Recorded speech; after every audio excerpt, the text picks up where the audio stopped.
Hi అండి, welcome to mesmerising food.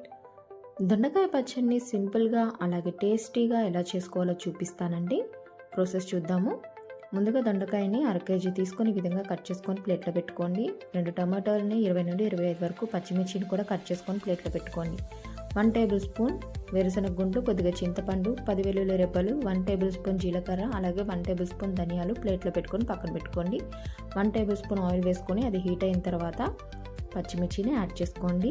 Medium ఫ్లేమ్లో పెట్టుకోండి, చక్కగా ఫ్రై చేసుకోండి. ఇవి కొద్దిగా కలర్ చేంజ్ అయిన తర్వాత మిగతా ఇంగ్రీడియంట్స్ మొత్తాన్ని కూడా యాడ్ చేసుకోండి.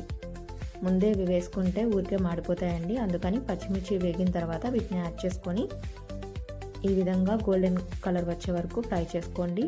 ఇప్పుడు వీటిని ప్లేట్లో పెట్టుకొని కూల్ అవ్వనివ్వండి మిక్సీ వేసుకోవడానికి. అదే కడాయిలో 2 టేబుల్ స్పూన్స్ ఆయిల్ వేసుకోండి. అలాగే ఈ దొండకాయ ముక్కలను కూడా యాడ్ చేసుకోండి. మీడియం ఫ్లేమ్లో పెట్టుకోండి, మూత పెట్టుకొని మగ్గించుకోవాలండి. దొండకాయలు అనేవి మెత్తబడాలి. ఈ విధంగా ఒకేషనల్గా మీరు కలుపుకుంటూ చక్కగా దొండకాయలను ఉడికించుకోవాలండి. ఇవి హాఫ్ వరకు ఉడికిన తర్వాత టమాటా ముక్కల్ని యాడ్ చేసుకోండి. ఈ టమాటా ముక్కలు కూడా చక్కగా ఫ్రై అయిపోతాయండి, ఊరికే మగ్గిపోతాయి. ఇప్పుడు కొద్దిగా పసుపు యాడ్ చేసుకుంటున్నానండి కలర్ కోసం. మీకు వద్దు అనుకుంటే స్కిప్ చేసుకోండి. ఈ పసుపు కూడా కలిసేలాగా వాటితో కలుపుకోండి. మూత పెట్టుకొని ఒక 3 నిమిషాలు మగ్గించుకుంటే టమాటాలు దొండకాయలు కూడా చక్కగా ఈ విధంగా మగ్గిపోతాయండి. ఇలా వస్తే సరిపోతుంది, డీప్ ఫ్రై అవసరం లేదండి. ఇలా వచ్చినప్పుడు తీసుకొని ప్లేట్లో పెట్టుకొని కూల్ అవ్వనివ్వండి మిక్సీ వేసుకోవడానికి. ఇప్పుడు మనం ముందుగా పచ్చిమిర్చిని మిక్సీ వేసుకుందామండి. మిక్సీ జార్లో తీసుకొని మీ రుచికి సరిపడా సాల్ట్ని యాడ్ చేసుకోండి.